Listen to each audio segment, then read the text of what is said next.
Hi again everyone, Adrian here, and we're taking another look at the Viofo RTC300 Telephoto camera.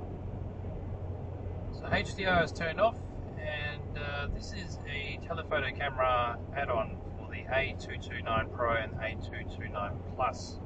So it uses the same rear camera sensor as those existing Viofo dash cams. So that's the Sony Starvis 2 IMX675. Recording at 2K resolution,